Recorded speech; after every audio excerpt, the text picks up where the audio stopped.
Mga kaibigan, napanood nyo na ba ang latest ng Philippine politics?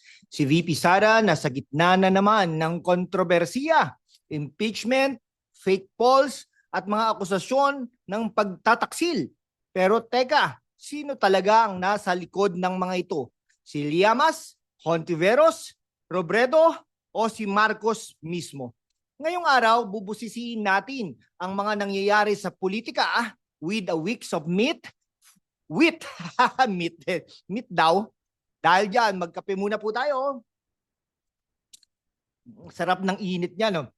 Okay, with a mix of wheat, facts, at konting satire para sa inyong mga kababayan sa Pilipinas at mga OFW sa Dubai, Canada, at saan mang sulok ng mundo. Kami ang hashtag #WalkWithLan, Pinoy Pulse Check, at layunin natin dito magbigay ng malinaw, matalas at makulit na pag-aaral ng Philippine politics para sa mga kabataan at mga OFW. Our goal, maabot ang 100,000 subscribers para maipakita natin sa mundo na kaya nating mag-isip at magdebate ng may lalim. Kaya naman, i-hit na ang subscribe button, i-like, i-share, at mag-super thanks na rin please para suportahan ang aming misyon, lalo na kung nasa Riyadh, Sydney o London ka. Ngayon, pag-uusapan natin ang mainit na issue, ang political circus na kinasasangkutan ni VP Sara Duterte. Is she a victim of grand conspiracy o baka naman siya talaga ang may ganib na plano? Let's dive in with a critical lens inspired by the hard-hitting style of hashtag #WalkWithLan, pero with a youthful global twist. Nako. Okay, bago tayo magsimula, shout out sa mga kababayan natin sa Davao City, Quezon City, Dubai, Toronto at Milan. Salamat sa panonood. Kung gusto nyong makita ang mas maraming content na ganito, i-comment ang politika na yan at i-share sa inyong mga kaibigan sa Hong Kong, Jeddah at Singapore. Isang araw sa Davao, si VP Sara Duterte, anak ng dating Pangulong Rodrigo Roa Duterte, kilala bilang The Punisher, biglang napunta sa hot seat. No Febrero 2025, impeach siya ng House of Representatives dahil sa mga aligasyon ng corruption at pasok ang drama. Pagbabanta raw na patayin si Pangulong Marcos. Pero teka, totoo ba ito o scripted lang para ma-sensationalize? Ang tanong, bakit ngayon pa at bakit si Sara? Noong 2022, nanalo ang unity team ni Marcos at Sara with a whopping 31 million votes. 32 million si Sara Duterte. Pero ngayon, parang teleserye na nag-break na ang love team, no? Si Sara na dating mayor ng Davao, kilala sa kanyang strong personality, sabi nga sa isang rally, I dream of cutting off his head. Pero joke lang daw yun, mga kababayan, o baka hindi. Okay, let's break it down, Ang impeachment case laban kay Sara ay may dalawang major charges. Allegedly, gumamit siya ng milyong-milyong pondo ng Office of the Vice President para sa mga questionable projects tulad ng 10 million pesos na libro ng kanyang isinulat. Pero teka, 10 million pesos para sa isang children's book? Parang sobrang mahal naman yata yan para sa isang bedtime story. Sinasabi rin na si Sara ay nagbanta sa buhay ni Marcos na isang seryosong akusasyon. Pero ang kontra-akusasyon, political persecution daw ito mula sa Marcos Romualdez camp para i-sideline ng Dutertes bago ang 2028 election. Sa kabilang banda, ang defenders ni Sara, lalo na sa Davao, ay nagsasabing ito'y isang malinaw na political vendetta. Sabi ng isang supporter sa Melbourne rally, the Duterte brand remains strong. Pero ang tanong, is this about justice or is it about power? Kung impeachment ang labanan, parang Survivor Philippines na ito, Sino ang unang ma-vote out? Si Sara ba ang designated survivor o siya ang unang tatanggalin sa political island? Ano sa tingin nyo?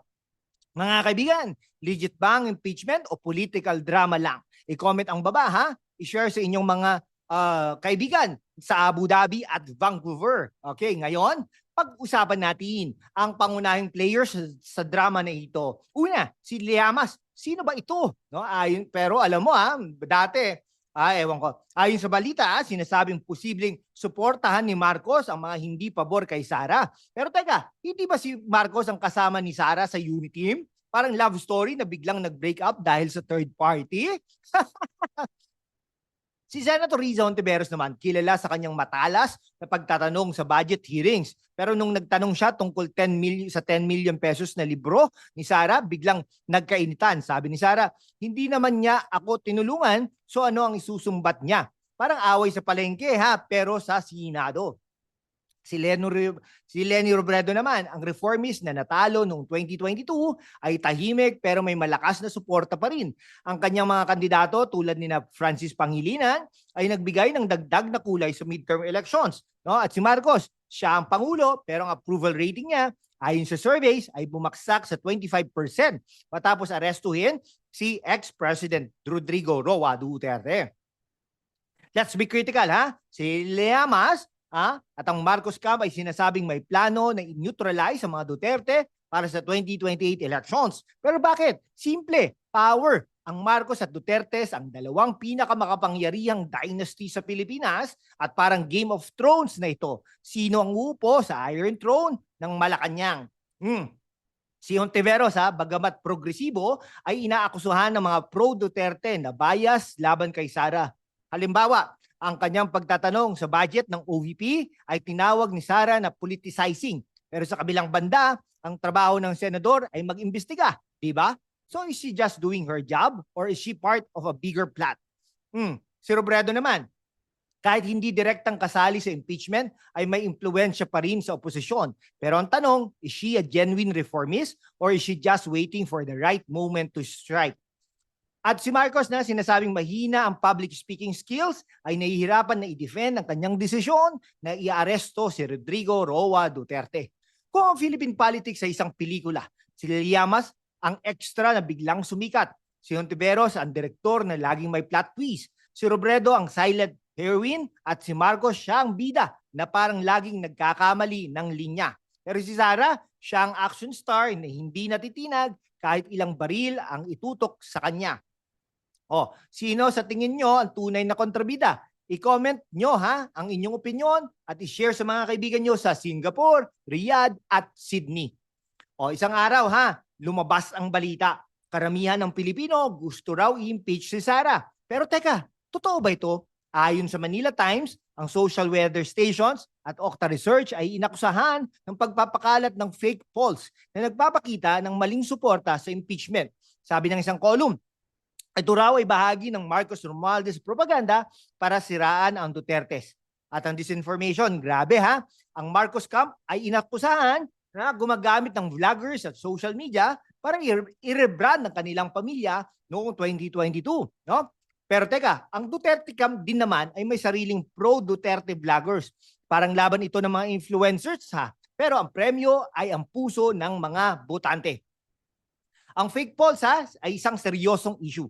Ayon sa Manila Times, ang mga pollsters tulad ng SWS at Okta ay gumagamit ng modern social science tools pero may agenda raw. Pero sa kabilang banda, ang mga pro-Duterte ay naakusahan din ng pagpapakalat ng disinformation, no?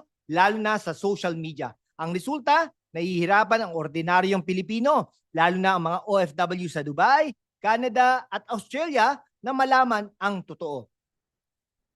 Kung ang fake polls ay isang laro, parang Among Us ito Lahat inaakusahan ang isa't isa na impostor. Pero sino ang tunay na sus? Ang mga pollsters ba o ang mga politikong nagbabayad sa kanila?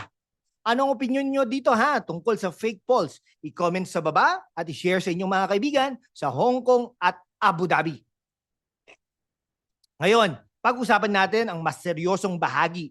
Paano naapektuhan ng mga Pilipino, lalo na mga OFW, ng mga political na ito? Si Marcos na nahirapan sa ekonomiya ay may approval rating na 25% lamang. Samantala si Sara na may 59% approval rating ay nananatiling popular sa mga OFW lalo na sa Melbourne at Dubai. Pero teka ano ang epekto ng mga away na ito sa ekonomiya? Ang mga OFW na nagpapadala ng bilyong-bilyong dolyar taon-taon ay nahihirapan dahil sa mahinang ekonomiya at ang kabataan, silang nagbabayad ng presyo ng political instability mula sa mataas na unemployment hanggang sa kawalan ng tiwala sa gobyerno. Ang ekonomiya, mga kaibigan, ng Pilipinas ay nahihirapan dahil sa mga isyong ito. Halimbawa, ang desisyon ni Marcos na arestuhin si Rodrigo Roa Duterte ay nagdulot ng polarisasyon na nakakaapekto sa investors' confidence. Si Sara naman, bilang VP, ay may programang tulad ng OVP budget na inaakusahan ng korupsyon. Pero ang kanyang mga defenders ay nagsasabing ito'y para sa mga proyekto tulad ng edukasyon. Para sa mga OFW, ang political drama ay nagdudulot ng uncertainty. Halimbawa, ang mga OFW sa Saudi Arabia at UAE ay nangangailangan ng stable na gobyerno para masiguro ang kanilang remittances at job security. Pero kung patuloy ang labanan, paano na? Ang ekonomiya natin, parang lola natin, matagal nang may sakit pero patuloy pa rin lumalaban. Ang tanong, sino ang magbibigay ng tamang gamot? Si Marcos, si Sara o wala sa kanila? Okay, anong mas mahalaga sa inyo? Political stability o personal ambisyon ng mga politikong ito? I-comment, i-like at i-share sa inyong mga kaibigan sa Singapore at London. Sa kabila ng lahat, impeachment, fake polls at akusasyon, si VP Sara ay nananatiling malakas. Sa Davao, landslide ang panalo ng kanyang ama bilang mayor. Kahit nasa The Hague siya, sa Melbourne, hundreds ang nagrally para suportahan siya. At sa social media, ang mga pro-Duterte voices ay patuloy na lumalaban. Ano ang sikreto? Ang Duterte brand ay hindi lang politika. Ito'y kultura. Mula Davao hanggang Dubai, ang mga Pilipino ay nakakita kay Sara bilang isang leader na may tapang at puso. Pero teka, hindi ba siya ang may mga kontrobersyal na sinabi tulad ng pagbabanta kay Marcos?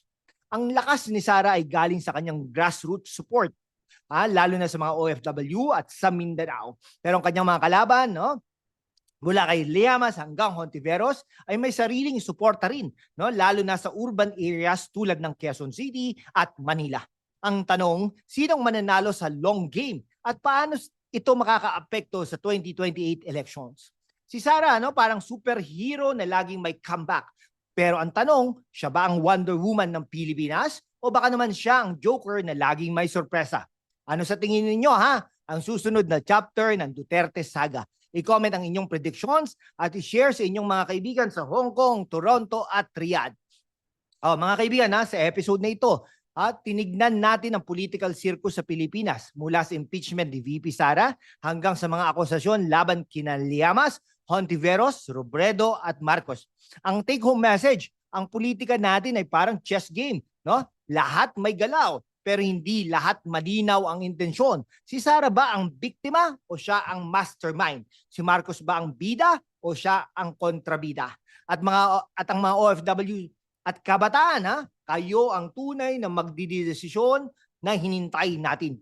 Kaya naman mga kababayan, mga kababayan sa Davao, Dubai, Toronto, Sydney at saan mang sulok ng mundo, i-hit ang subscribe button para maabot natin ang 100,000 subscribers. I-like, i-comment ang politika na yan at i-share sa inyong mga kaibigan sa Hong Kong, Jeddah at London. Kung gusto nyong suportahan ang aming content, mag-send din ng super thanks please. Please, na rin para naman may pambili kami ng kape. Ay, sarap.